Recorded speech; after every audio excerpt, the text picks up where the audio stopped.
everyone, welcome back to the channel. Hope you're all doing good. So for today's video, we're diving into some eerie stories from Reddit.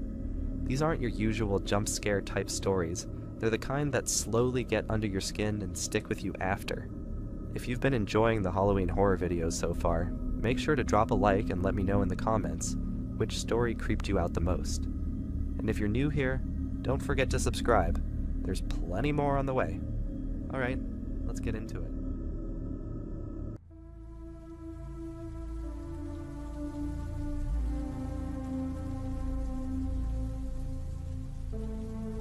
I think the clown statue at the Halloween store is a real person. When I was a kid, I used to have a huge curiosity for anything scary. I was a bit of a wuss puss, though. Even though I enjoyed that stuff, sometimes I couldn't stand it. Throughout my family, it was common knowledge that I really enjoyed watching scary videos, researching scary movies that I wasn't allowed to see, and going to Halloween stores. One day, one of my family members decided to take me to one of the Halloween stores that had opened in my area. I don't remember the name of it, but I do remember it happened like a pumpkin on top of the building. I don't remember much about the inside of the store. I had a big fear of zombies, so I do remember a creepy zombie sign kind of freaking me out.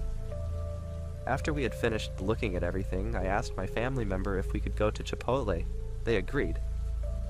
As we were walking out, we walked past this clown statue. The weird thing is, I'm pretty sure that the entrance and the exit were through the exact same doors. The fact I didn't notice the clown as I walked in is very odd to me. I don't remember it being an animatronic, I never really saw it move. I do remember what it looked like though. It had a mix of white and gray for the skin color, a very short and wide body type. It had these massive red shoes and red nose. It had this crazy smile. For its clothing, I believe it was black and white stripes, but there was also some yellow overalls. I also remember it holding an axe. I remember being creeped out as I walked past it in the store. Its eyes seemed to follow me, its grin seeming to get wider. I don't know why these memories are so vivid for me, and why I remember so much about this day, but I do. After leaving the Halloween store, me and my family member drove to Chipotle. They left me in the car and locked the doors. As I was sitting there holding an iPad, something in one of the rearview mirrors caught my eye. I saw the clown from the store standing directly behind the car. I know that I was a younger kid, but I didn't have an active imagination like that. I never hallucinated. This is the only occurrence that my parents ever really heard me speaking about. I remember looking and staring into its eyes through the mirror, and I felt like every time I looked away it seemed to get closer. There was nobody in the parking lot, so there was nobody who could see it. My only family member was inside the Chipotle and was not facing me. I freaked out and I opened the car door, which set off the alarm. A couple of people ran out just because they saw a kid standing there alone and freaked out with a blaring car alarm. As I got out of the car, I looked behind me and he was no longer there.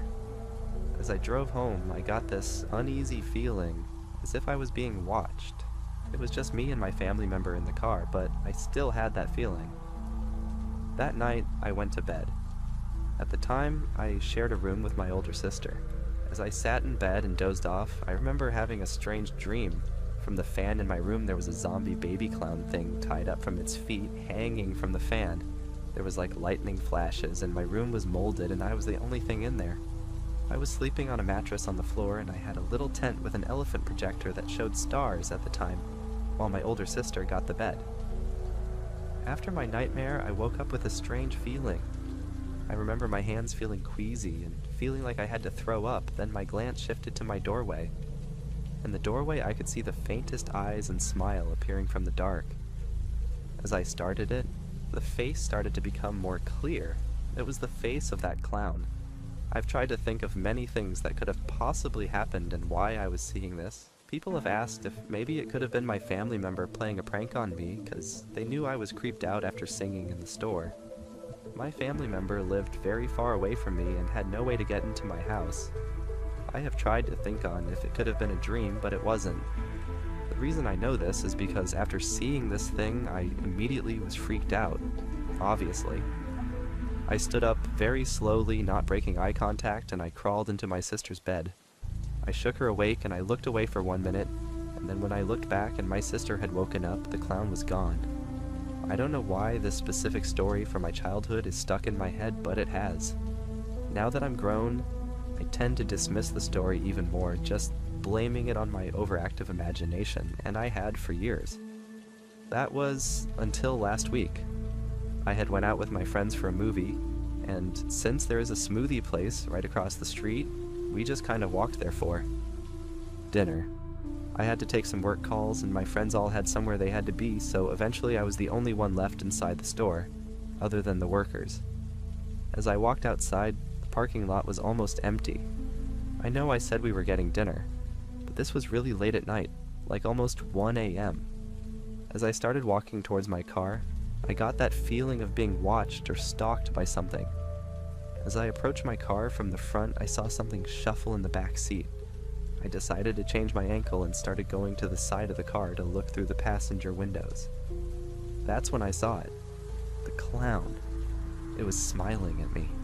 I ran away back into the smoothie shop, and I told the smoothie person to call 911. I had my phone in my hand, but I was just so shaken that I wasn't even thinking. As the cops arrived, I told them that somebody was in the back seat of my car. They opened up my car and searched it, finding nothing. That was until they found a couple hairs. Green hairs. They told me I was safe and it was just probably someone playing a prank on me because it was getting close to Halloween, but I'm not so sure. It's gotten worse. Earlier today I found my front door wide open and I have one of those carpets that when you step on it, the footprint kinda stays. When I woke up this morning, I saw these giant footprints leading to the side of my bed, and then turning around and going back out my bedroom door. I feel like I'm no longer safe. I feel like one day it's going to get me. I don't know what it is, but I don't think it's an animatronic or a clown statue decoration. I remember at sleepovers, they always would tell this story of a babysitter asking to put a cloth over a clown statue common. It ended up being some murderer in the house. I have this feeling that soon I'm going to be the babysitter. And some variations of the story, the babysitter escaped, but in some other ones she wasn't so lucky. I don't know what this thing is. A ghost, a demon, a person playing a prank, a killer. I don't know what to do. The police think it's just someone playing prank on me, and I think that I'm just imagining things from my childhood. I'm not so sure anymore. A couple days after the car incident, I also had another encounter. My friend asked if I would go with them to pick up something they bought off Poshmark. The person lived nearby. I was waiting in the car for my friend to get done because she had walked into the house and the same thing happened. I saw it in the rearview mirror, just staring at me. This time was different though. It wasn't smiling anymore. It was frowning, its face dripping as if it had been melted. This time I didn't get out of the car. I just sat there keeping eye contact with it until my friend got out of the house. As I'm writing this, I feel as if I'm being watched. I keep hearing these footsteps pacing back and forth between the hallway. I hear breathing, but I'm so nervous I can't even tell if it's my own breath anymore. I told my friends about it and they don't even believe me. They called me crazy. I don't know how much longer I can take all of this. It is going to keep showing up more and more until it gets whatever it wants. I just want all of this to end up being a prank and it just being over. I need it to end. Something in the woods is killing my coworkers. I think I'm next. There's something in the woods, and it's been killing my coworkers. I've barricaded myself in one of the trailers to write this down because I know I'm next and I want someone to know what happened to us. It started Friday night. Me and 5 of the other guys were sitting around the campfire, having a few beers after a long day's work. It was only a couple hours after the sun had set, but the fire was beginning to die down. "Hey, Tommy, throw another log on there." "It's too early to turn in," Ralph said. I grabbed another chunk of wood off the pile from one of the trees we'd felled earlier in the day. It caught after a moment, but the fire continued to burn lower. "What the fuck?" my supervisor John asked. We all stared dumbly at the dying flames.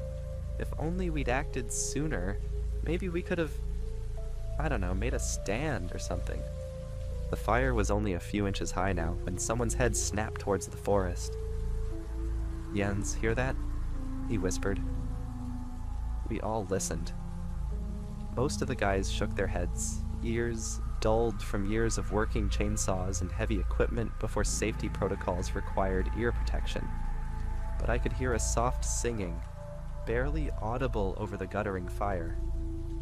"Shit! Everyone inside now!" John yelled. The flames went out as we began to scramble toward the closest trailer. Plunged into darkness, we stumbled forward. A discordant twang penetrated the clearing and someone screamed. Was that a banjo? "Oh fuck, oh fuck, oh fuck," I muttered, fumbling for my phone to use its flashlight. Once I managed to turn it on, I made the mistake of looking back, waving the beam over where the fire had been. Ralph lay on the ground, unmoving, his figure contorted. What looked like a man loomed over him. And, yep, that was a fucking banjo in his hands. What the fuck? The figure's head began to tilt up, and I turned around, nearly slamming into Noah when I tried to run. He must have looked back too, because he was frozen in terror, staring behind me. "Come on, man, we gotta go," I cried, grabbing his arm. The trailer was only 10 feet away. We could make it. Except he wouldn't move. He just stood there. I wasn't going to wait for Banjo Man to come get us, though, so I followed the rest of the men into the trailer. When our supervisor saw Noah couldn't be coaxed in, he slammed the door shut and grabbed a nearby canister. Popping its spout open, he began pouring out a white powder, drawing a line inside the door. His hand twitched when Noah screamed. Grains scattered over the floor. "What's that?" "What are you doing?" I asked shakily. Only once he'd finished the paltry barrier did he turn to me. "You want to fucking die tonight?" "No." "Then that line doesn't get touched," he said, jabbing a finger at the white line. "What the fuck's a little line of... What is that, sugar? Gonna do?" Someone asked. "It's salt, and it's gonna keep that." He jammed his finger outward this time, from getting in here. "What if it doesn't leave?" I asked. "It will," he replied, though he sounded uncertain. "Might not be till morning, but come sunrise it has to leave." Me and the other two workers shared skeptical glances. What about Marty?" Dave asked. "He won't know." Shit. Marty had gone to bed early, said he hadn't been feeling well. He was in the other trailer where we slept. "You want to go tell him?" John asked. Dave shook his head. "Me either. Any one of you breaks that line to go outside, you ain't getting back in. You need to piss, you find a bucket." We all nodded. I don't know about them, but Ralph and Noah's screams still echoed in my head. John didn't need to tell me twice to stay inside. With nothing but whatever meager protection the line assault provided, we settled in as best we could. This trailer had the kitchen and food stores, so at least we wouldn't go hungry. There wasn't really anywhere to get comfortable though, so none of us slept very well. We heard Marty die around 4 in the morning. "Shouldn't we try to call for help?" Dave asked after Marty's gurgling cries stopped. "You have a signal?" John asked in return. I checked my own phone as Dave answered that he didn't. 0 bars. "Me either," John said. I closed my eyes and prayed for the sun to rise. I must have dozed off at some point, because the next thing I knew, the sun was peeking through the windows. John stood at the door, gazing out its aperture. Shaking the sleep off, I approached him. "Is it gone?" He shrugged. "Far as I can tell." My eyes shifted to take in what I could of the scene outside. I couldn't see Marty or Ralph from this angle, but Noah's remains were in clear view. He'd been eviscerated, his innards splayed about him like some kind of satanic ritual. I turned away, thankful I hadn't eaten anything in a while. Dave and Roger joined us. "So, we can leave now, right?" Roger asked, craning his head to look outside. He blanched when he saw Noah. John fixed him with a stare. "No, you can't leave, but you can get out there and start up the harvester." His eyes flicked between me and Dave. "You two can go inspect the job site. Make sure our visitor didn't fuck with anything last night." We all gaped at him. He had to be joking. can't expect us to act like nothing happened, Dave finally said. We listened to our buddies die last night. Hell, Noah's still out there laying in a pile of his own guts. Roger nodded in agreement. I ain't doing jack shit except leaving. You can't make us stay. He reached for the door handle.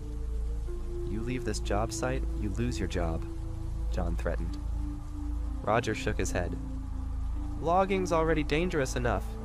I ain't sticking around while men are getting murdered. He ripped the door open. I held my breath as he stepped outside. Nothing happened to him when he walked out. Nothing came out of the trees to attack him as he strode to the bunk trailer to get his keys. Nothing still happened as Dave and I leaned out of the doorway to watch him stride off down the trail toward where our trucks were parked. He vanished around the bend. I waited, muscles tense, expecting to hear him scream any second as his intestines were ripped from his abdomen. Everything was silent except the calling of a few crows in the trees. John cursed under his breath. I'll give Yin's hazard pay if you stay. How much? Dave asked, eyeing him. Double your normal pay. My mouth dropped open. Are you serious? He lifted a shoulder. 4 fewer men to pay. Still have a job to get done. You gonna take it or leave it? Dave stammered that he'd stay, but wouldn't be leaving either of the trailers after dark, so he wouldn't work as late as we normally did.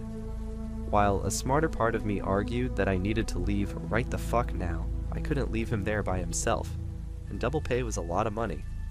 I affirmed I would stay too. I'd say I regret that decision, but I know Roger didn't make it out, so I don't think I would have either. While Dave and I fired up the equipment, John cleaned up the bodies. I didn't see what he did with them. Doesn't really matter, I guess, because I don't think any of us will be getting a proper burial. The day dragged. With only Dave and me working the equipment, we only managed a fraction of our normal workload. I thought maybe John would pick up some of the slack, but he stood back as he always did, monitoring our progress. He did take care of our dead coworkers, though, which I suppose I should be grateful for. By the time the sun began sinking toward the treetops, I was exhausted, as was Dave. We shuffled into the bunk trailer to take showers, intending to grab food from the other building before locking ourselves in for the night. When we exited the kitchen trailer, we stopped. Roger's body lay sprawled between the 2 outbuildings. Without stopping to look closer, we hurried back into the bunkhouse. Dave and I tried to distract ourselves with a card game. About an hour after sundown, there was a knock at the door. We all froze, staring at each other. The knock came again, followed by some sniffling and a tearful, "Hello? Is anyone in there?" It was a woman? I saw John shaking his head at us. Maybe not really a woman, then? "Please, if anyone can hear me in there, I need help," the voice came again. Dave looked at our supervisor, silently begging the man to let him help whoever was out there. John shook his head violently. More knocking. "There's something out here. I think it might kill me." "John," Dave murmured. "She needs help. We're not really going to leave her out there, are we?" "You want to help her, you take her to the other trailer," John whispered harshly. "But you are not letting whoever or whatever she is pass that salt line."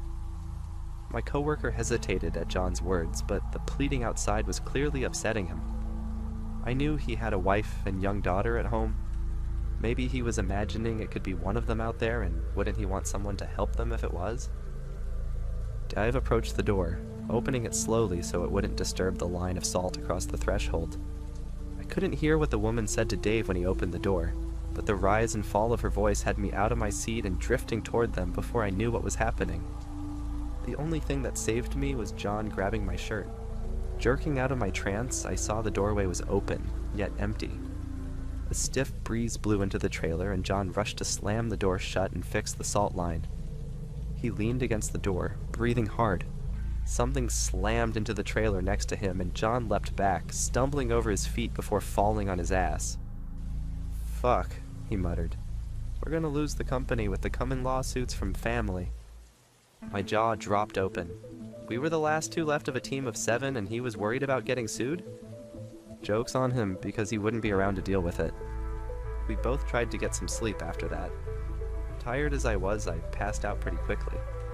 I woke sometime in the dead of night to a cold breeze wafting into the building. I sat straight up, staring at the open door. My eyes flicked to John's cot, but it was empty. Panic rising in my chest, I ran to the door, flinging it shut and relaying the broken line of salt with trembling hands. With a sinking feeling, I realized the container was nearly empty. A blood-curdling scream tore through the night. I dropped the canister. It hit the floor and burst, scattering the rest of its precious contents across the floor. "No, no, no," I said, trying to sweep it back into the busted cardboard cylinder with my hands. A knock at the door caused me to flinch, flinging the salt away in my alarm. The woman's voice came from the other side of the door. "This will go easier for you if you just come out." I trembled, shaking my head, though I knew she couldn't see. "It can be quick," she said. "Painless, even." Ignoring her, I came to the table to write down this account. If you're reading this, it's because I'm dead. God, I hope it was quick. She's opening the door now.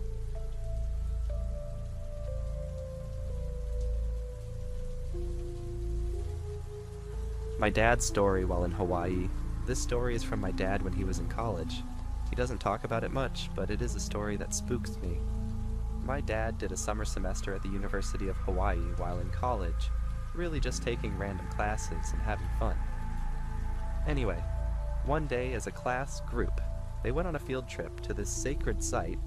I think it is a big Cliff Canyon situation, where I don't exactly know all of the details, so this explanation is the best of my understanding.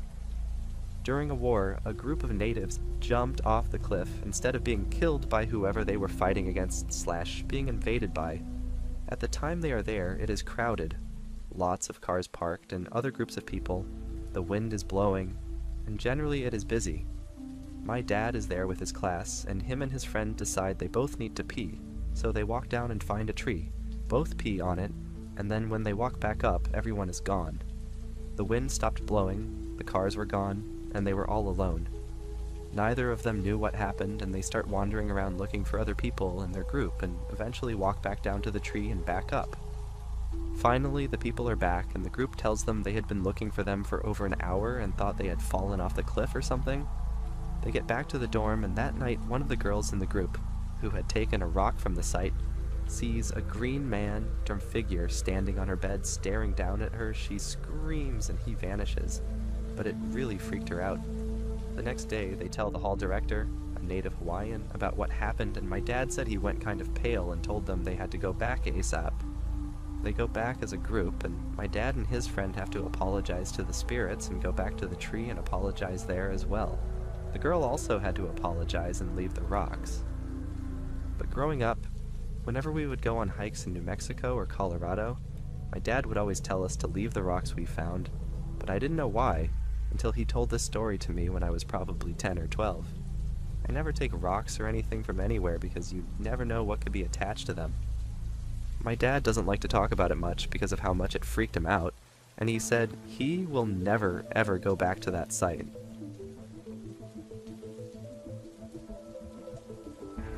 My mom keeps texting me, but she died last year. It started 2 nights ago. I got a text from my mom's number that said, "Did you lock the door?" I froze. Her number had been disconnected after the funeral. I told myself it was some kind of scam or someone using her old number, but the texts kept coming. Last night I got another one. "Someone's in the hallway." I checked, shaking, but the hall was empty. I didn't sleep at all. Tonight I decided to text back. I typed, "Who is this?" and hit send. A minute later, I got a photo in return. Blurry, taken from the end of the hallway. It showed me sitting on my bed, looking at my phone. I dropped the phone and ran to the hallway, but no one was there. My front door was still locked, my windows shut tight. I checked the photo again, zooming in, and that's when I noticed something I hadn't before. A faint figure behind me in the picture. A woman's silhouette. Her hand was reaching out toward my shoulder. I tried to call the number, but it went straight to voicemail. The automated voice said the number was no longer in service. That's when I heard my phone buzz again. Another text. It said, "Don't be scared, honey. I just wanted to make sure you were safe." My eyes filled with tears. I whispered, "Mom?" into the silence. Then another message appeared. This time the words were shaky, letters uneven, like she was struggling to type. "He's in the house." Before I could move, I heard the floorboards creak behind me. Slowly, I turned toward the sound. My phone slipped from my hand, the screen still glowing with the final message that just appeared. "Run." I bolted for the door, but it wouldn't budge. The lock was cold, almost frozen. I could hear slow, heavy breathing coming from somewhere in the dark living room. Every instinct told me not to look, but I did anyway. There was a man standing there, or something shaped like one. His face was wrong, blurred, like a smudge that kept shifting. I stumbled backward, grabbing my phone from the floor, trying to call 911, but the screen glitched, letters flickering between numbers and words. Then, for a split second, Mom's contact photo appeared again. The phone vibrated once more, and a voice message started playing automatically. It was her voice, weak, distorted. "I tried to warn you. He followed me from the other side." The lights flickered out completely. I could still hear her voice through the phone, whispering softly, "I love you." And underneath that, breathing, closer now, right behind me. That's the last thing I remember before everything went dark. I woke up this morning on the floor with my phone in my hand. All the texts and photos were gone. The call log was empty, but there was one new message waiting for me. No number, just words. "See you tonight, sweetheart." And that's gonna wrap up today's video. Definitely the kind of stories that linger in the back of your mind. If you enjoyed it, make sure to like, comment, and subscribe. Let me know which story got to you the most, and if you've ever had something eerie happen to you too. Thanks as always for watching and for all the support. It really means a lot. I'll see you all in the next one. Stay safe out there.